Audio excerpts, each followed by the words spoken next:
गीता 18 के श्लोक नंबर 62 में भगवान स्वयं कह रहे हैं कि अर्जुन उस परमेश्वर की शरण में जा जिसकी कृपा से परम शांति व शाश्वत स्थान अर्थात सतलोक को प्राप्त होगा।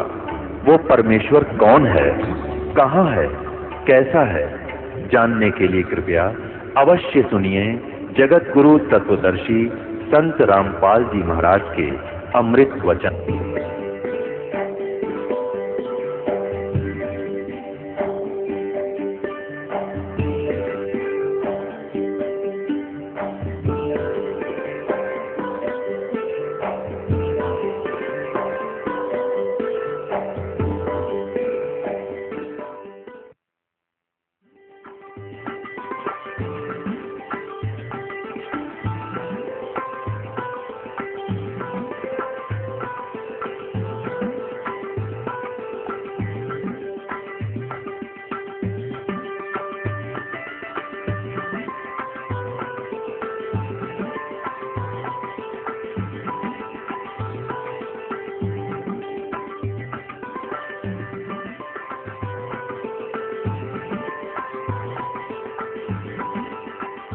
हम सुल्तानी नानक तारे दादू को उपदेश दिया, जात जुलाहा भेद न पाया, काशी माहे कबीर हुआ। वो परमात्मा किन किन अच्छी आत्माओं को मिले? आदरणीय धर्मदास साहेब जी को मिले, आदरणीय मलुकदास साहेब जी को मिले, आदरणीय नानक साहेब जी को मिले, आदरणीय दादू साहेब जी को मिले, आदरणीय गरीबदास साहेब जी गांव छुड़ानी जिला झज्जर हरियाणा वाले को मिले, आदरणीय गीसा संत साहेब खेखड़ा वाले को मिले, उत्तर प्रदेश मेरठ जिला में खेखड़ा गांव है। वो परमात्मा इन महापुरुषों को मिले जो इस दास के नॉलेज में है, और उनको वही ज्ञान दिया जो परमात्मा ने स्वयं आकर के कबीर देव जी ने 600 साल पहले लिखा था, और वही उसी ज्ञान का आज समर्थन हमारे सभी सदग्रंथ कर रहे हैं कि परमात्मा सशरीर है, उसका नाम कबीर है, वो मनुष्य दृश्य है। तो पुण्यात्मा, आज तक हम अपने सदग्रंथों के खजाने से परिचित नहीं हुए, जिस कारण से हम इन अज्ञानी ऋषि महर्षि इनकी दंत कथाओं पर आधारित रहे और भगवान के लाभ से वंचित रहे। हम भिखारी बन गए, हम चोर और जुआरी बन गए। परमात्मा जो सुख देगा, परमात्मा जो आपको बेनिफिट देगा, आपको किसी तरीके से नहीं हो सकता। मान लीजिए कि आपके भाग्य में धन नहीं है और आप चेष्टा करते हो धन कमाने की, तो आप 2 नंबर का काम करोगे। 2 नंबर के काम से या चोरी से, ठगी से, मिलावट से, जो भी तुमने किया, मान लीजिए आपने पैसा इकट्ठा कर भी लिया, आपके भाग्य में तो है नहीं, वो रह नहीं सकता, वो पैसा जाएगा और आपके पास वो केवल पाप पाप रह जाएंगे, धन रहेगा नहीं। जैसे एक व्यक्ति ने बताया कि जी मैं बहुत निकम्मा आदमी था, बहुत ही ज्यादा गलत तरीके से धन कमाया करता था, 2 रुपए के आइटम लाता था, ओरिजिनल कह के बेचता था, 35-35 के 30-30 रुपए की। फिर क्या हुआ कि मेरा पुत्र, इकलौता पुत्र रोग से ग्रस्त हुआ, आसपास के लोकल डॉक्टरों को दिखाया, कोई राहत नहीं मिली, फिर झाड़ फूक वालों का फंस गया, लाखों रुपये खराब किए।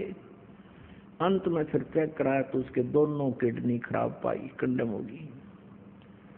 ऐसे अपने रिश्तेदारों से किसी से किडनी वगैरह डोनेट करवा के 3.5 लाख रुपए, आज से 15 साल पहले की बात, 16 वर्ष पहले की बात है, 3.5 लाख रुपए लगे और वो किडनी बदलवाई, गुर्दा चेंज कराया, लड़का स्वस्थ हो गया, राहत की सांस ली। 6 महीने के बाद वो लड़का बस दुर्घटना में मृत्यु को प्राप्त हो गया। ओए होए, जिस बच्चे के को सुखी देखने के लिए, जिस बच्चे को मैं धनी बनाने के लिए और दुनिया को लूटा करता था, वो लूटा हुआ पैसा भी नहीं रहा और बेटा भी नहीं रहा। अब फिर इस दास ने बताया कि तेरे पास क्या रहा, तेरे पाप कर्म रह गए, वो तना अभी भोगने बाकी है, और वो 2 नंबर से किया हुआ पैसा भी नहीं रहा और वो बेटा भी खो दिया इन पापों के करने से। तो पुण्यात्माओं, आप इस परमेश्वर कबीर जी पर विश्वास करके देखना और कुछ दिन सत साधना करके देखना, आपके भाग्य में ना होगा तो भी परमात्मा आपको देगा। अब कहते हैं जय तुझे धन भी चाहिए तो मेरी साधना कर, इतना धन दे दूंगा तेरे सूत में नहीं आओगा। लेकिन पुण्यात्माओं, आप जी का उद्देश्य धन कमाना ही नहीं होना चाहिए। इस ज्ञान के आधार से आपका मुख्य उद्देश्य ये हो कि मेरी जन्म और मृत्यु का रोग कटे,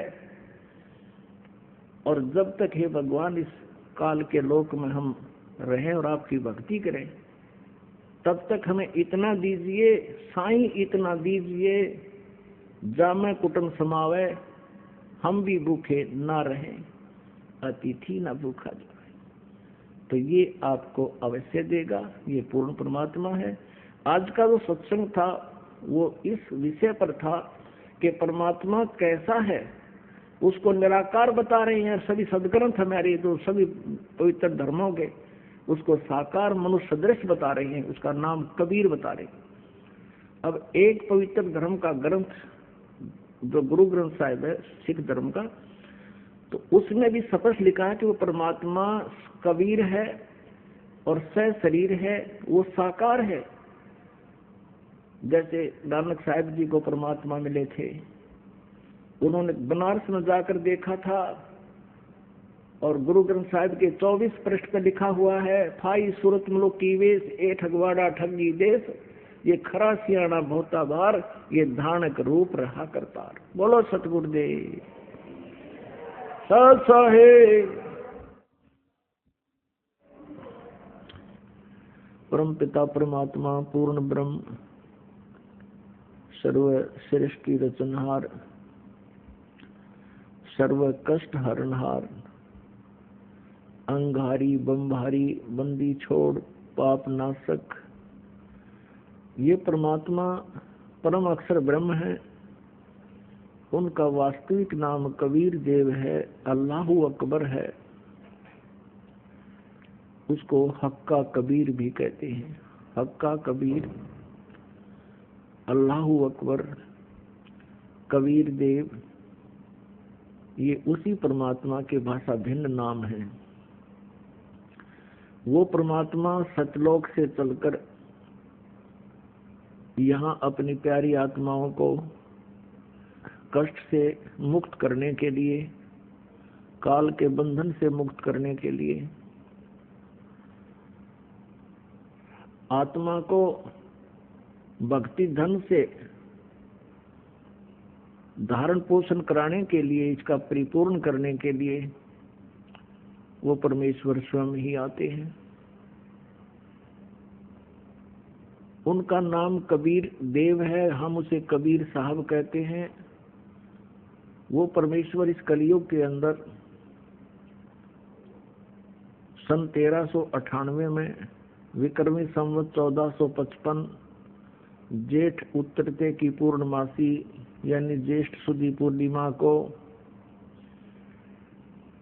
भारतवर्ष की पवित्र भूमि, पवित्र काशी शहर के अंदर एक लहर तारा नामक तालाब के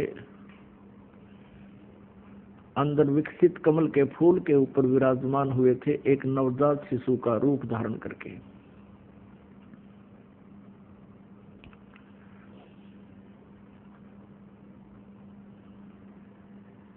और उनको एक निसंतान जुलाहा दंपति उठा ले गया था। परमात्मा लीला में शरीर से धीरे धीरे बड़े हुए, फिर उस अपने मुंह बोले माता पिता के जो पैतृक कार्य था जुलाहे का, उसी कार्य को करने लगे। और वही पूर्ण परमात्मा परम अक्षर ब्रह्म बनारस में धानक रूप से प्रसिद्ध हुए, यानी जुलाहा कहलाए।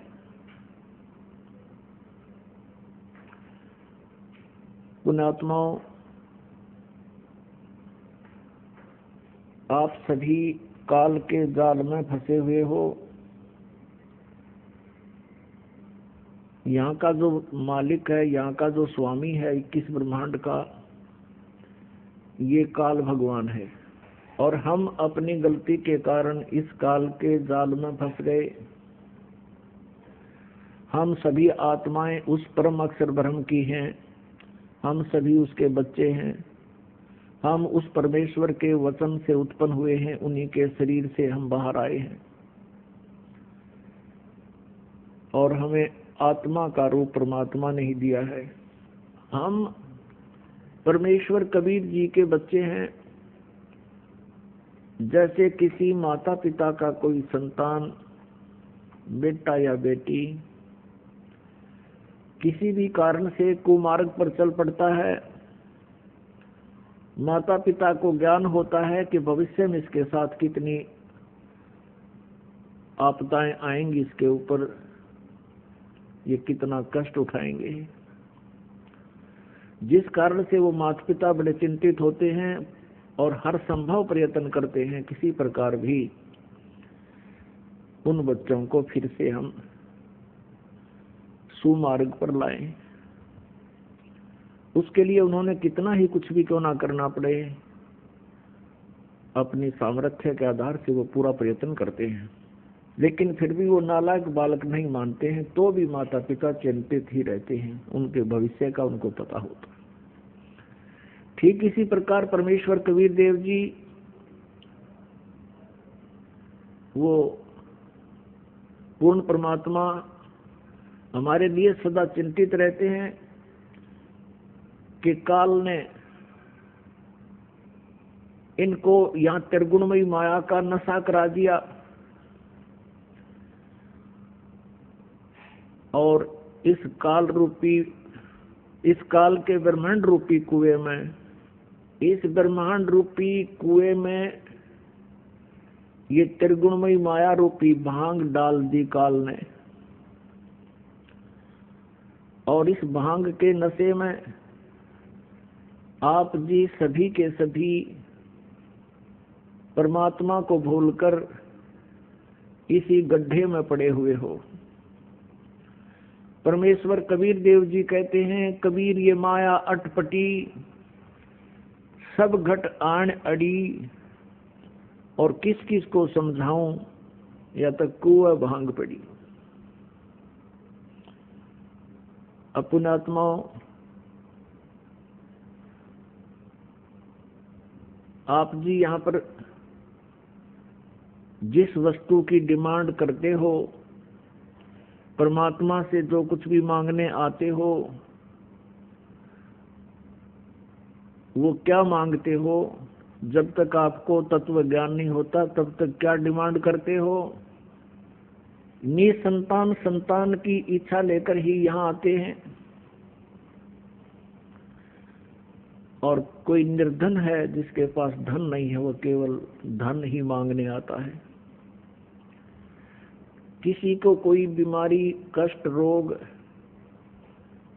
या कोई अन्य प्रेत बाधा है, पितृ बाधा है, या देव के कारण कोई कष्ट है, तो उसका निवारण ही लेकर आते हैं, उसकी निवारण की इच्छा ही लेकर आते हैं।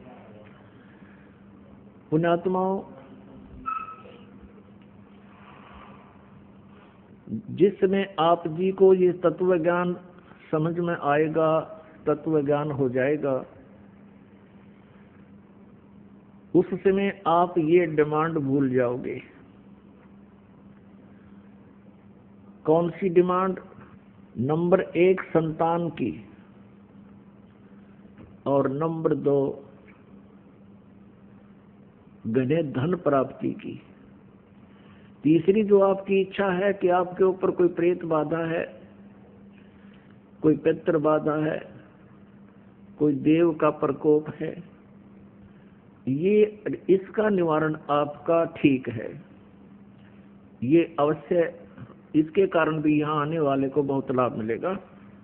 अब सीधे से शब्दों में ये दास ये कहना चाहता है कि कोई भी प्राणी किसी भी आशा या इच्छा या किसी भी कष्ट या संकट के कारण परमात्मा के दरबार में आ जाते हैं।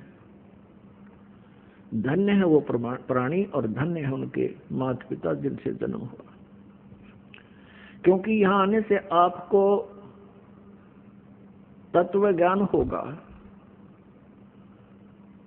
पूरा अध्यात्म ज्ञान हो जाएगा, सभी कर्मों से आप परिचित हो जाओगे और फिर आप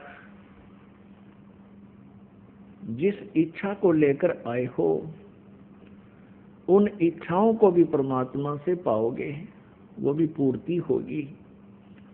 लेकिन वो कितनी होगी? जो आपके हित में होगी। जो आपके हित में नहीं होगी वो इच्छा आपकी यहाँ पूर्ण नहीं होगी। भले ही आप जी ये सोचते रहोगे कि मुझे ऐसा होना चाहिए था, मुझे ये होना चाहिए था, वो आपकी अपनी सोच होगी। परमात्मा क्या करेंगे वो परमात्मा ही जाने। जैसे एक रोगी व्यक्ति किसी अच्छे डॉक्टर के पास जाता है और वहां जाने के बाद फिर वो डॉक्टर को समर्पित हो जाता है।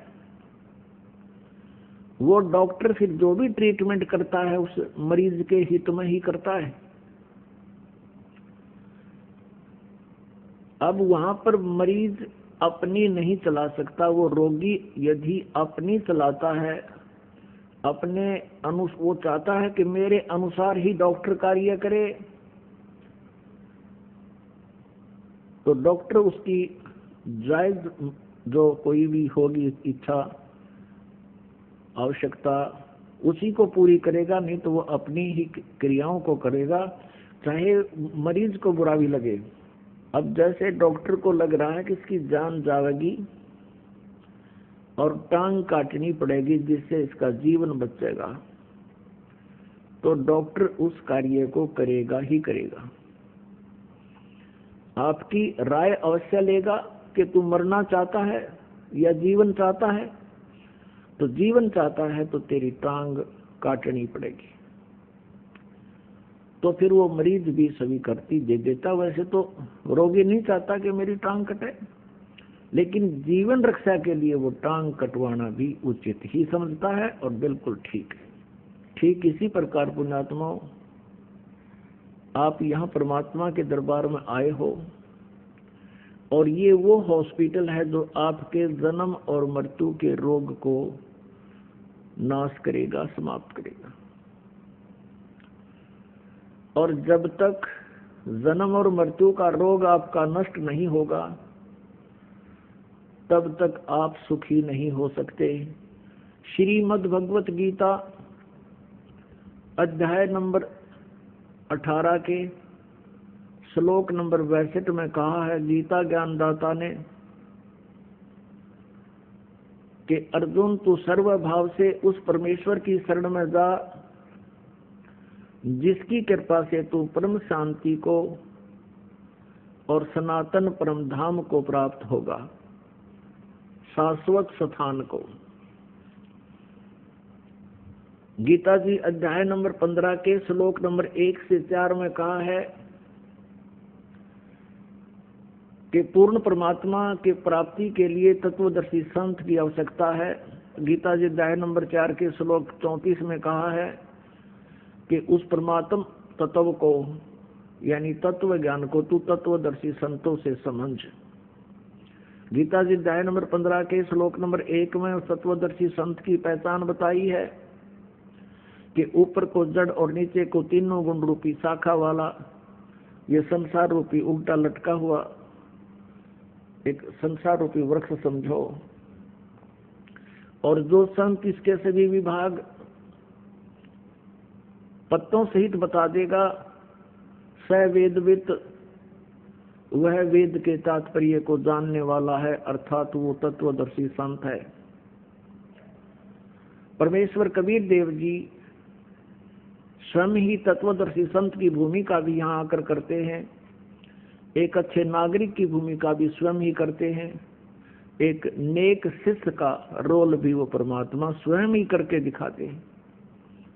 और एक अच्छे कवि के रूप में भी वो सुप्रसिद्ध होते हैं, क्योंकि वो अपनी महिमा की वाणी लोकोक्तियों के माध्यम से सुनाते बोलते हैं, जिस कारण से वे कवि भी कहलाते हैं, लेकिन वो होते हैं परमेश्वर। तो परमेश्वर ने बताया है अपनी अमृत वाणी में, सच्चिदानंद घन ब्रह्म की वाणी में, कबीर वाणी में। कबीर अक्षर पुरुष एक पेड़ है, निरंजन वा की डार, और तीनों देवा शाखा है, ये पात रूप संसार। ऊपर को जड़ तो वो परमात्मा स्वयं है, जिससे सभी ब्रह्मांडों का धारण पोषण होता है।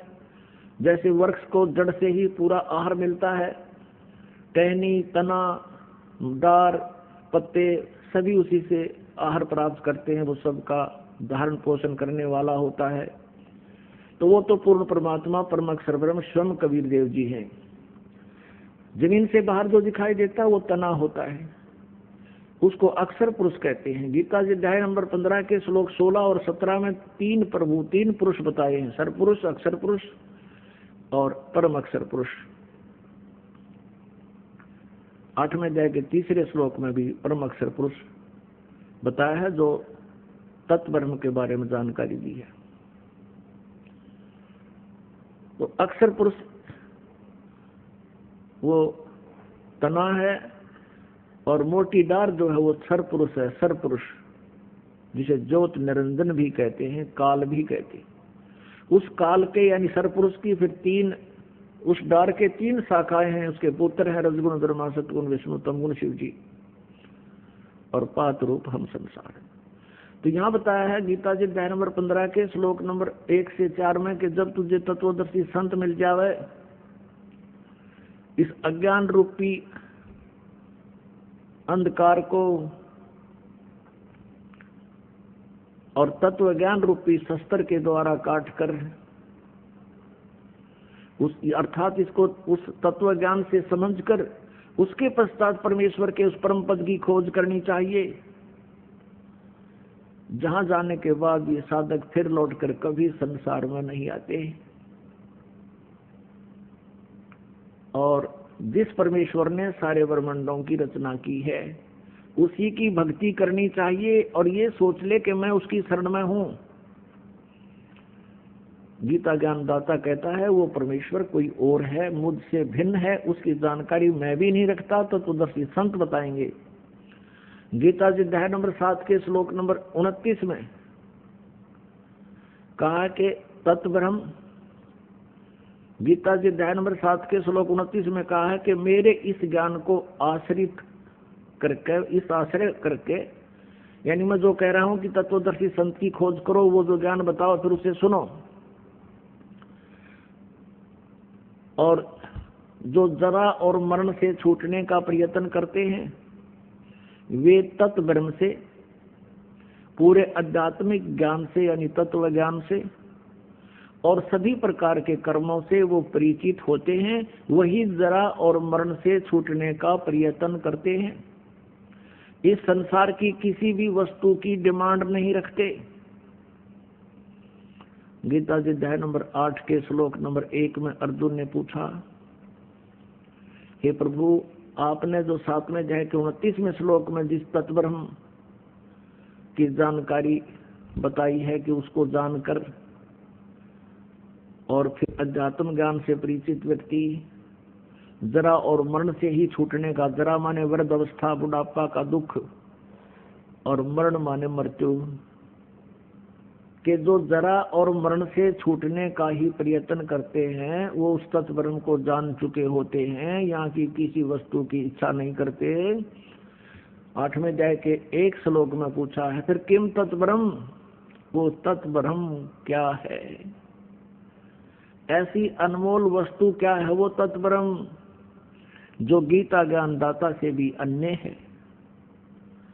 तब गीता ज्ञानदाता ने 8वें अध्याय के 3 श्लोक में कहा कि वो परम अक्षर ब्रह्म है।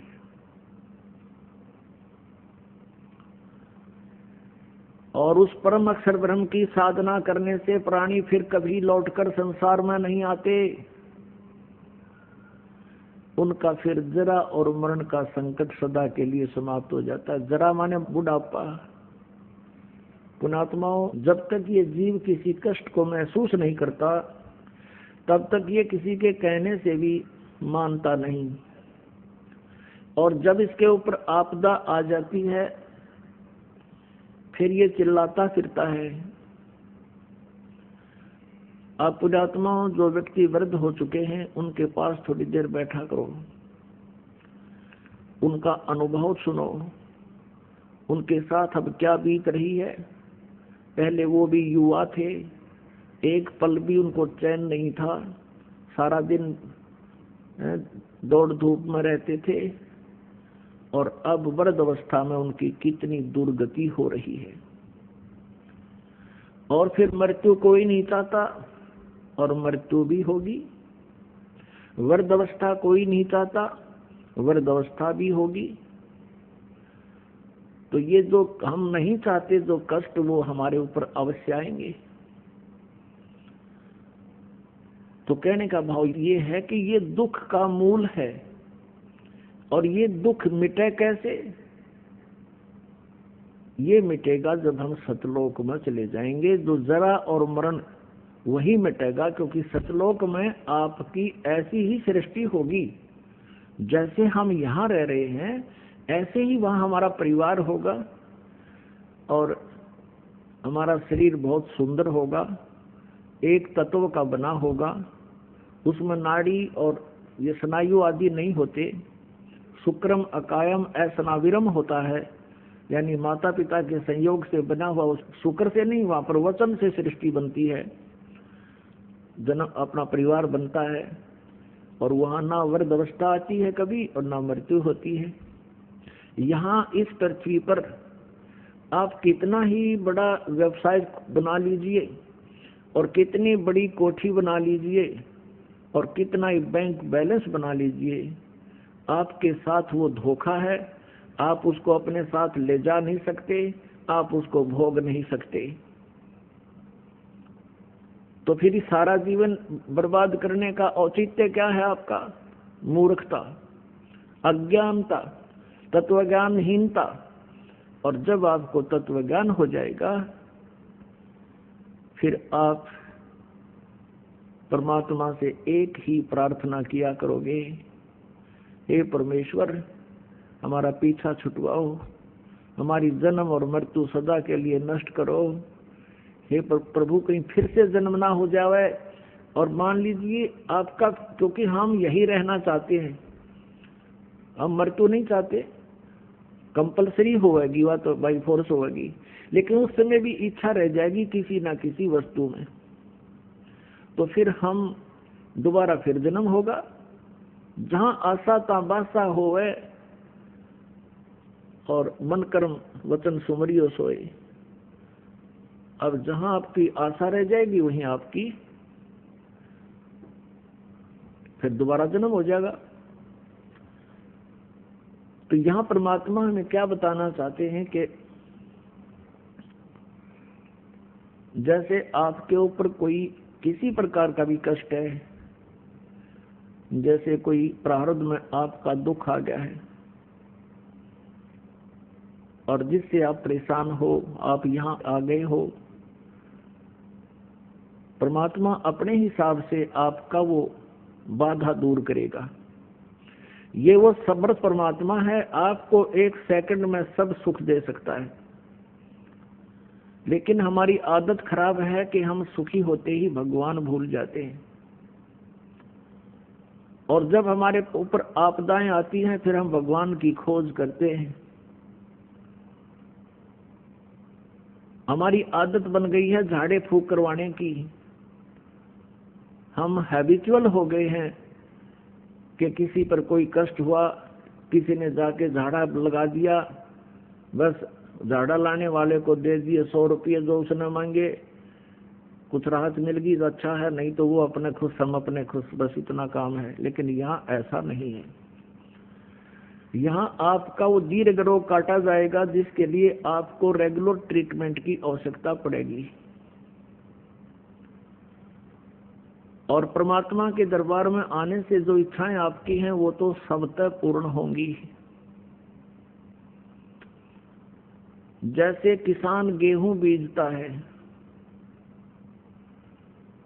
अपने आत्माओं आप इस तत्व ज्ञान से परिचित होजिए, इसलिए आपको रह रह कर बुलाया जाता है ताकि आपको इस ज्ञान से पूर्ण रूप से परिचित कराएं और आप फिर परमात्मा में रुचि रखें और विचलित ना हो।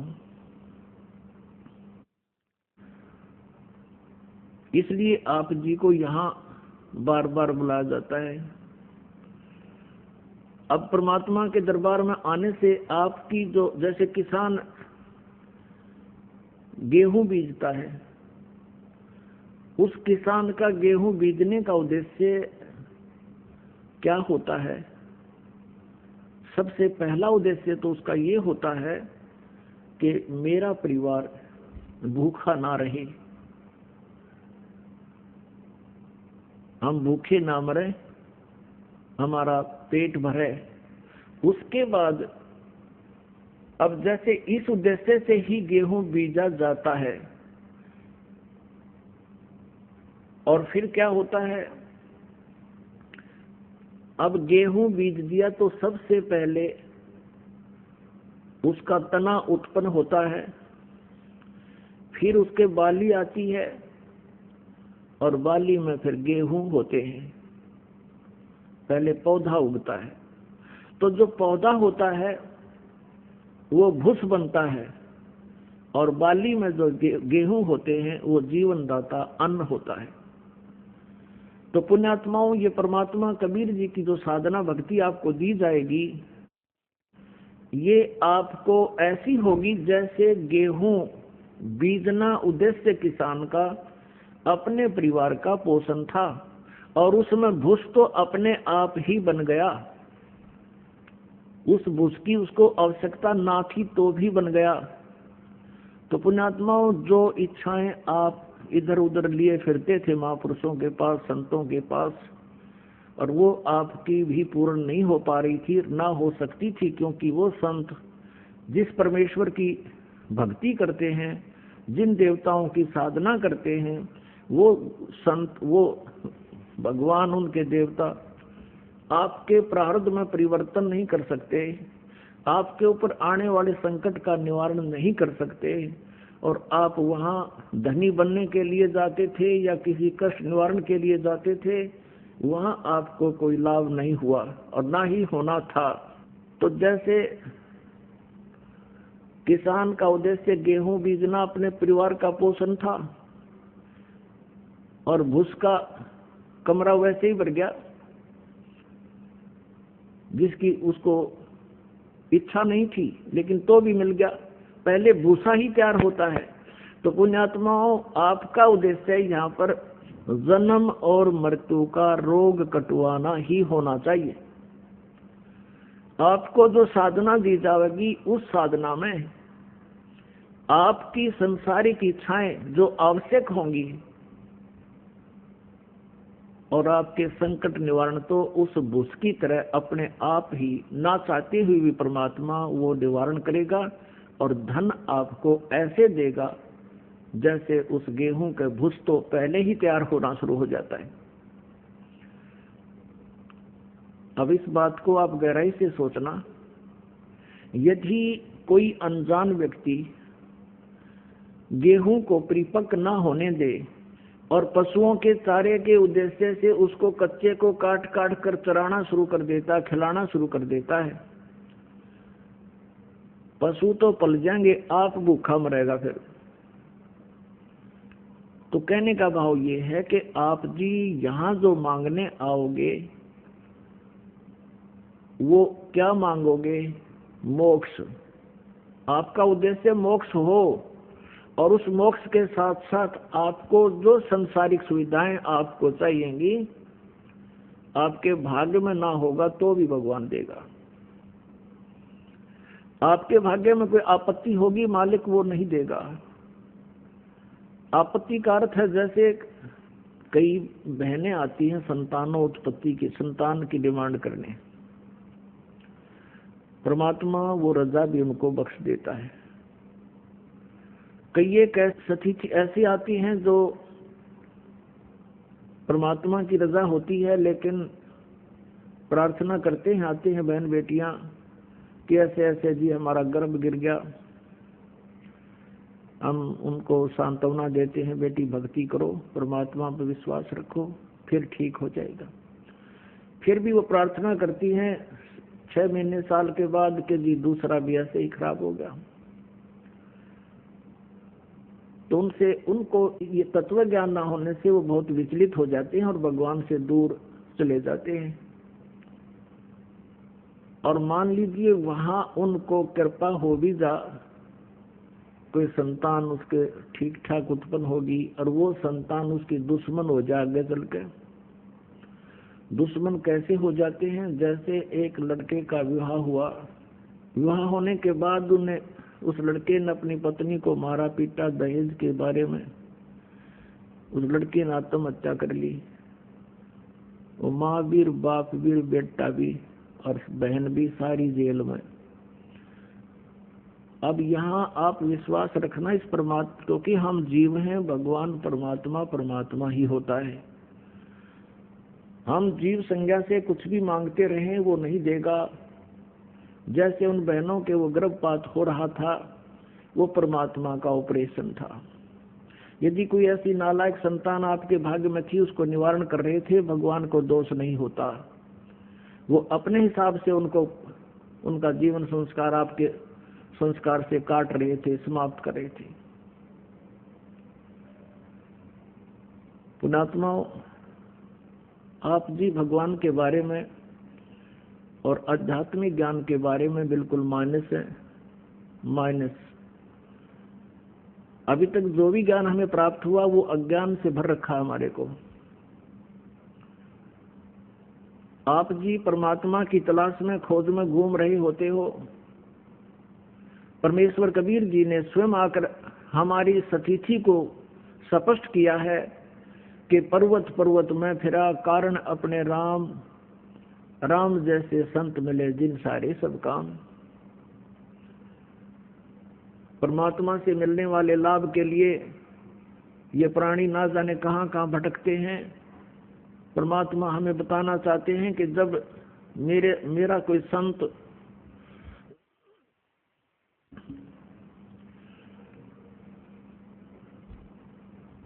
मेरे संत की शरण में जब आ जाते हैं तो उनके सभी कार्य शुरू हो जाते हैं, सिद्ध हो जाते हैं, प्रारंभ हो जाते हैं उनके। धीरे धीरे सारे कार्य, सब कार्य सिद्ध हो जाते हैं।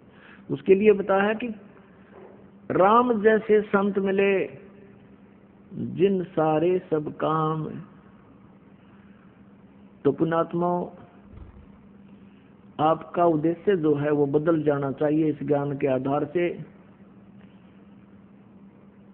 रही बात संकट निवारण की, ये तो नहीं रहेगा आपके ऊपर। उसके लिए थोड़ा सा आपने धीरज रखना होगा। धीरे धीरे रे मना धीरे सब कुछ हो, माली सींचे 100 गड़ा समय आए फल हो। जैसे एक आम का पौधा बीजा जाता है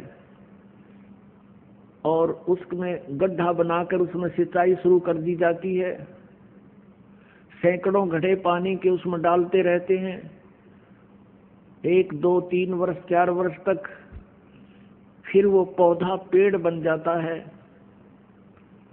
और जब वो आम का पेड़ बड़ा हो जाता है वो फिर फल देता है, और इतना फल देता है कि आप भी खा लो, पड़ोसी भी ले जाएं, साथ वाले, घर मकान वाले और रिश्तेदारों को भी भेज देना, वो खत्म नहीं होंगे। कहने का भाव ये है कि आज तक आप जो साधना कर रहे थे वो शास्त्र विधि का कर्म मनमाना आचरण कर रहे थे। आज का अर्थ है कि जो पहली बार इस जो पहली बार इस परम अक्षर ब्रह्म की शरण में आते हैं, कबीर परमेश्वर की शरण में आते हैं, उससे पहले। और वो साधना क्या थी? आप जी ने जैसे किसी भी संत पंथ से उपदेश लेकर नाम जाप कर रहे थे, भक्ति कर रहे थे, वो बबूल बो रखी थी, किक्कर बो रखी थी। और उन अज्ञानियों ने आपको बता रखा था कि ये आम का पेड़ है। आप जी उसकी सिंचाई कर रहे थे, अर्थात पूजा कर रहे थे, काल की पूजा कर रहे थे, उस किक्कर की, बबूल की पूजा कर रहे थे। आम जानकर, यानी वो दयालु भगवान जानकर तुम काल की पूजा कर रहे थे। काल की पूजा कौन कौन सी है? ये पांचों नाम काल के जानो, जो राधा स्वामी पंथ में, जय गुरुदेव पंथ में जो प्रचलित है, ये पांचों नाम काल के जानो। तीनों देवा काल हैं, ये ब्रह्मा विष्णु महेश, भूले चूके समझियो सबका हो आदेश। क्योंकि श्री ब्रह्मा जी, श्री विष्णु जी, श्री शिव जी ये काल के पुत्र हैं, और यही तीनों इस काल के पूरी व्यवस्था को संभाले हुए हैं। इनकी पूजा करने वाला भी काल के ही जाल में रहेगा, इनसे बाहर नहीं हो सकता। अन्य जितने भी देवी देवताएं आप पूजते हुए सब काल के अंतर्गत हैं। सुर नर मुनिजन 33 करोड़ी, बंदे सभी काल की डोरी। अब आप किसकी पूजाएं कर रहे थे? जो कोई ब्रह्म पूजा करता है, ओम नाम को सुप्रीम मान बैठा है, वो सीधा ही काल के टक्कर में जा रहा है, वो काल का पुजारी है। अब हमने दयाल की पूजा करनी है। परम अक्षर ब्रह्म की पूजा छोड़कर जो भी साधनाएं आप करते थे, आपने बबूल बो रखे थे। और जो कबीर पंथी हैं, नकली बने हुए हैं कबीर पंथी, ये भी अन्य ही नाम देते हैं, उनके पास सच साधना नहीं है। वो भी कबीर परमेश्वर की आड़ में आपको बबूल का बीज दिए हुए हैं, और आपने वो किक्कर बीज रखी है। सतनाम की साधना के बिना सभी जितनी भी साधनाएं हैं वो सब बबूल है, यानी काल की साधनाएं हैं। सतनाम के अंदर 2 अक्षर होते हैं, एक ओम अक्षर है, दूसरा तत् है जो सांकेतिक है, और तीसरा फिर एक मंत्र आपको और मिलेगा जो सार नाम होता है। परमेश्वर कबीर जी ने कहा था कि धर्मदास तो लाख दुहाई, ये सार शब्द कई बार न जाई। सार शब्द बार जो पढ़ी, बिचली पीढ़ी हंसनी तरही। इस मूल मंत्र को, इस सार नाम को तब तक छुपाई जब तक ये 12 पंथ ना मिट जाए। तो पुण्यात्माओं, आप जी इस आम के बीज को अब बीजोगे। आपको ज्ञान इसलिए कराया जाता है कोई आपको भ्रमित ना कर सके, कहीं आप जी के आम के पौधे को उखड़वा के और फिर से उसमें उसी गड्ढे में बबूल ना भिजवा दे। आपको आम की और आम के अतिरिक्त बबूल या झाड़, कैर, किक्कर, इनकी पहचान कराई जाती है, जिस कारण से आप अपने आम को फिर दृढ़ता के साथ परिपूर्ण करोगे, यानी सत भक्ति करके सफल होगे। अब ये बताया है कि धीरे धीरे रे मना, धीरे सब कुछ हो, माली सींचे 100 गुना समय आए फल हो। एक पौधे को पेड़ बनाने में कितना समय लगता है, और वो ठीक ठाक बड़ा हो जाता है तो फिर देखना उसके रंग ठाठ कर देगा, छाया भी मिलेगी, फल भी मिलेंगे। तो इसी प्रकार ये आपको सत भक्ति रूपी, सतनाम रूपी आम का बीज दे दिया। अब इसको होने दो, थोड़ा समय देना भगवान को। कुछ समय के बाद देखना आपको कितने सुख होंगे। आपके पड़ोसी भौचुक्के रह जाएंगे। कुछ दिनों के यदि आप सच्चे दिल से लगे रहे, आपके घर में सुख होगा, आपकी सभी आपदाएं दूर हो जाएंगी। और अन्य भगवानों से जो साधनाएं तुम करते हो, दूसरे भगवानों की जो पूजाएं करते हो, उनसे आपके ये 3 ताप भी नाश नहीं हो सकते। जैसे प्रेत बाधाएं हैं, पितृ बाधाएं हैं, या कोई देव प्रकोप है या प्रारब्ध का कोई कष्ट आपके ऊपर आने वाला है, वो अन्य एक परम अक्षर ब्रह्म को त्याग कर किसी की भी साधना से वो आपका संकट निवारण नहीं हो सकता। और मोक्ष तो बहुत दूर की बात है, और यहाँ आपका मोक्ष भी होगा, आप जी के सब संकट भी दूर होंगे और आपका जीवन सुखी होगा। एक भक्त बता रहा था कि हमने आपका नाम लेने से पहले, यानी कबीर परमात्मा का, इस दास जो तो एक नौकर है उस परम पिता का, और ये समझ लो वो डॉक्टर है, ये दास कंपाउंडर है। उसका बताया हुआ जो कुछ भी ट्रीटमेंट है वो आपको दिया जाता है, और जो इसको ठीक ढंग से मर्यादा में रहता हुआ करेगा सब रोग नष्ट हो जाएगा। तो उसने क्या बताया जी, यहाँ उपदेश लेने से पहले हम बहुत दुखी थे, प्रेत आत्माएं बहुत सताया करती थी, हम 4-5 भाई हैं, सभी को ये बाधाएं थी। हमने आपसे उपदेश ले लिया, कबीर परमात्मा की कृपा से हमारी तो बाधाएं समाप्त होगी, और वो सभी जो भूत प्रेत हमारे घर में थे वो दूसरे भाइयों के चले गए। अब वो वहाँ इकट्ठे हो गए, वो और ज्यादा उद्भस्तार दिया उन्होंने। पहले तो 1-1, 2-2 था, कई हो गए। उनके मन में ये भावना बन गई कि ये वहाँ बरवाला से नाम ले आए, इन्होंने हमारे ऊपर जादू जंतर करवा दिया, और हमारे साथ वो झगड़ा करने लगे कि तुमने अपने भूत मारे भेज दिए। अपने आत्माओं, जैसे हम किसी के भूत भेजते नहीं की तरह, हम अपने भगत का प्रबंध कर देते हैं। कैसे? जैसे कमरे में ऑल आउट लगा दी, ऑल आउट लगाते ही मच्छर सारे भाग जाते हैं, वो फिर दूसरे कमरे में जाएंगे जिसमें ऑल आउट को नहीं।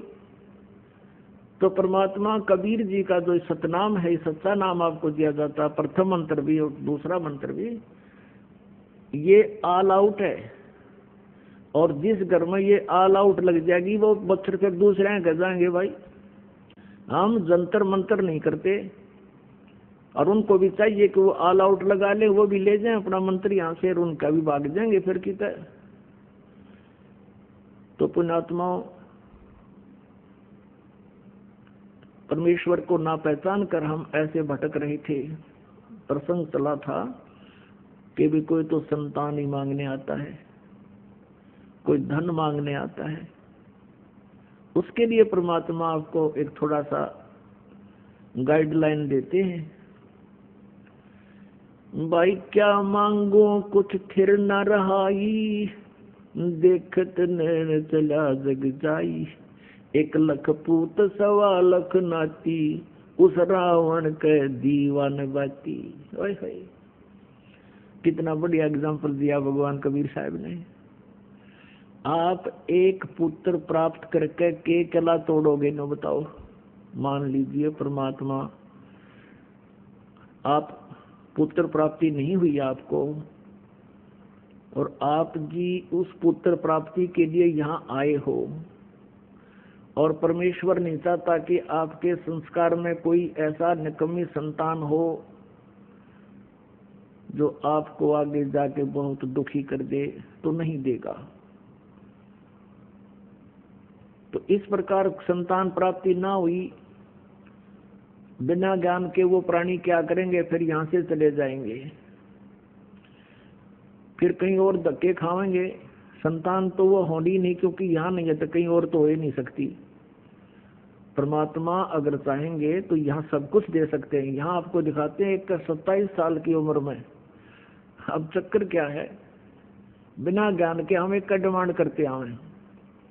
कल एक भक्त का फोन आया, जी हमारा 27 साल में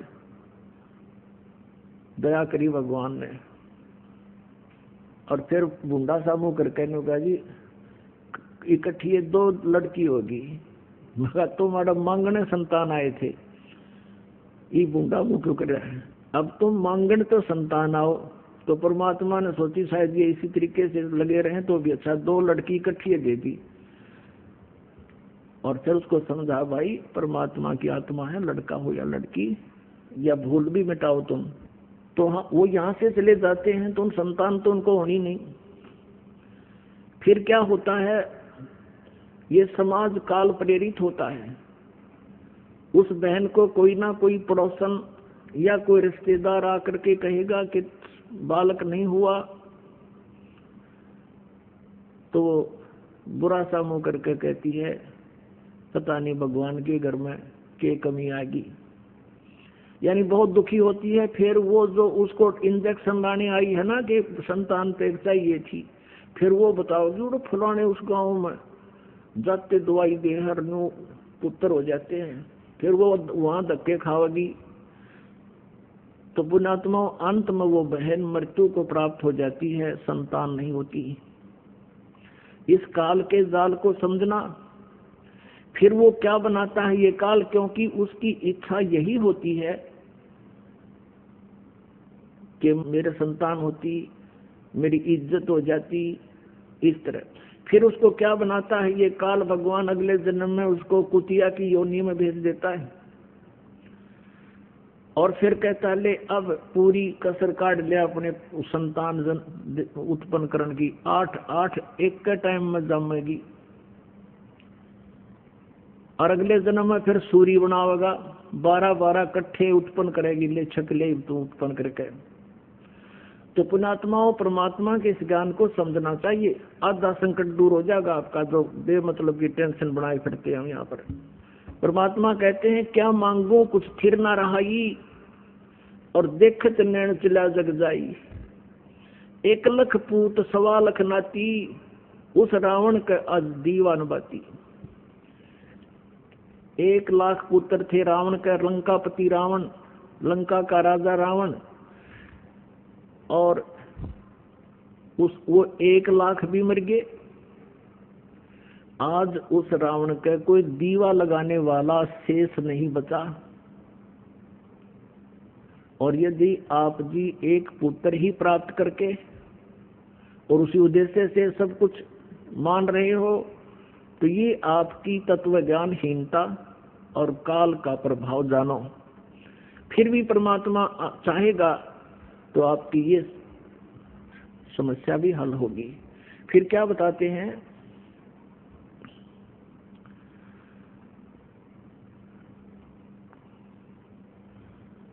परमात्मा कहते हैं आवत संग ना कोई जात संगाती, क्या भया दर बंदे हाथी। अब राजा को बताते हैं, राजा लोग अपने किले के बाहर हाथियों की लाइन बांध लेते थे, सैकड़ों हाथी बांध कर रखते थे अपनी प्रभुता दिखाने के लिए कि कोई राजा का दूत घूम रहा हो और वो देख जाएगा कि उस राजा के पास तो सैकड़ों हाथी बाहर बंध रहे हैं, तो इतने हाथियों को अपने द्वार पर बांध कर हाथी राजा अपनी समर्थता का प्रतीक मानता था। अब परमात्मा उसको कहते हैं बोले प्राणी, आवत संग ना कोई जात संगाती, क्या भया दर बांधे हाथी। दर माने द्वार पे। कहे कबीर अंत की बारी, हाथ झाड़ जैसे चला दुआरी। ओए होए, जो तुम इस कुमत में कुभद में लगे रहते हो सारा जीवन, कार कोठी बनावे, बड़ी बड़ी फैक्ट्री लगा लें, भगवान की भक्ति करते नहीं, जिसको जो भी मिलना था, कोई सेठ बना है अपने पूर्व जन्म के संस्कार शुभ कर्मों से, कोई अच्छा राजा बना है, कोई मंत्री मुख्यमंत्री बना है, वो भी अपने पूर्व जन्म के शुभ संस्कारों से पुण्यों से। और यदि सत भक्ति नहीं करता है तो अंत में उसकी कैसी दुर्गति होगी, जैसे जुए में हारे हुए जुआरी की होती है, वो हाथ पीटता जाता है, अरे नाश हो गया, सब कुछ क्या लुट गया। कहते जैसे हाथ झाड़ कर चला जुआरी, कहे कबीर सुन अंत की बारी। अपनात्मा